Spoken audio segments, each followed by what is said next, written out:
everyone, welcome to this presentation all about safeguarding. My name is Mrs Payton and I'm the designated safeguarding lead at George Salter Academy. I think it's important to start with what safeguarding actually is, and we use the government legislation document called Keeping Children Safe in Education, which is updated annually, and the main definition of safeguarding is ensuring that we protect children from maltreatment, we prevent impairment of children's mental and physical health or development, we ensure that children grow up in circumstances consistent with the provision of safe and effective care, and we take actions to enable all children to have the best outcomes. At George Salter we have a really excellent culture of safeguarding. I strongly believe that, and we take our role of safeguarding very, very seriously. It's everybody's responsibility, that's staff and students included. And the wider of it is that we believe that if we have really good working relationships with our families and our parents, then that will hugely help to keep our children safe both in and outside of school.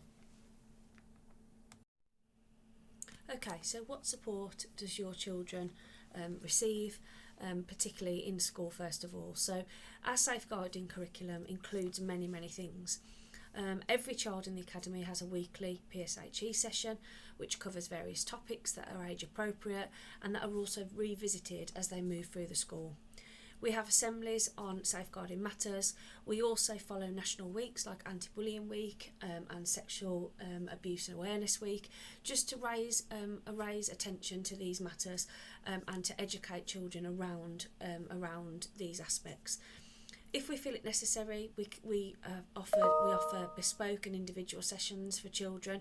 For example, it could be around use on online activity, about how to keep safe. We have a huge wide network of pastoral staff in the academy, so we have form tutors, obviously teachers as well, but other than that we have non-teaching staff, our student welfare managers, we have the mental health team. There's so many staff that students can touch base with and talk to as their trusted adults. And finally, it's important to say that the safeguarding staff training happens all throughout the year. It's not just once at the start, all the time updating staff on new content, new legislation. It could be apps on phones that we want staff to be aware of. So all throughout the year, staff are receiving safeguarding training to make sure that they are informing our students of the most up-to-date information.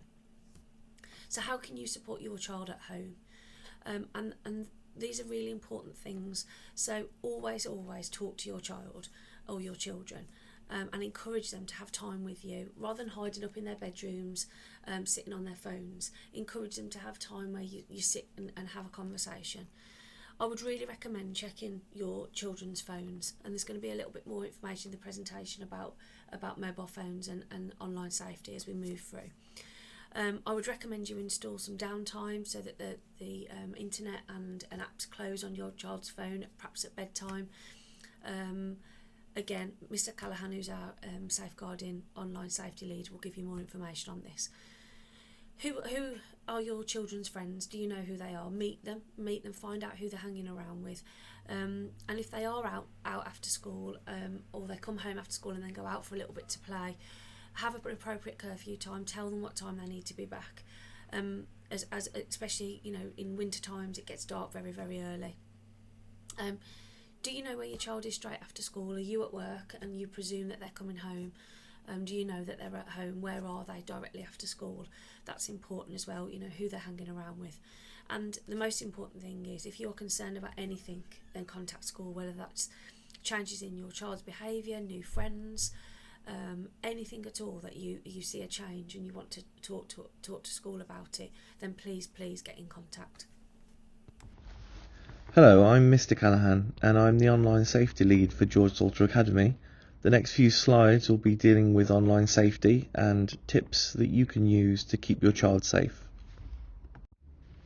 I think one of the most important things that you can do is to educate yourselves on anything to do with online safety. Things are always changing in the online world with new apps and new ways for people to target vulnerable children. So what we've done, we've signed up with the National Online Safety website, and we have unlimited users that can log in to the website and educate themselves on anything to do with online safety. If you're interested in signing up to this website, then please visit the website that's on the screen.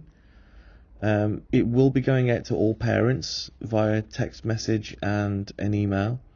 The sign up's really easy. As soon as you click that link, you'll be shown the what's on the screen now. All you have to do is put your email address in, your first and last name. You need to click your job role as parent/carer, and then make yourself a password. And once you've done that, then there's a wealth of information on that website in regards to online safety. We recently ran a survey for parents about online safety, and one of the things that came up was that not a lot of parents have set parental controls on their child's phones.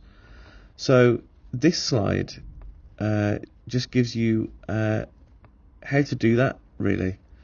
So this is for an iPhone. So if your child has an iPhone, you can open the settings on the device, tap screen time, tap content and privacy restrictions, tap allowed apps,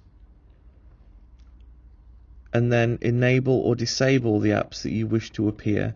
You can also set a screen time so that they don't use it for a prolonged period of time.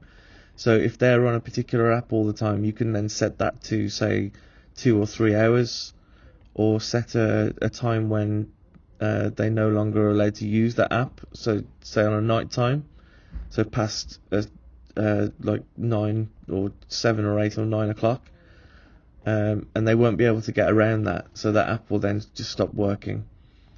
So that's just a really quick thing that you can do to set up on your child's device. So this is exactly the same thing, but for an Android phone. So if your child has an Android device, not an iPhone, then you would then need to go onto the Google Play Store, tap the profile icon on the top right, tap the settings, scroll down to the family section and tap parental controls. Toggle parental controls are off and make sure that they're on. Create a PIN and tap OK. Confirm your PIN and tap OK again. Tap apps and games and then set the age limit that you wish to set, and then tap save to apply your changes. Again, just like the iPhone one, you can set up a screen time, or you can enable or disable apps from this setting.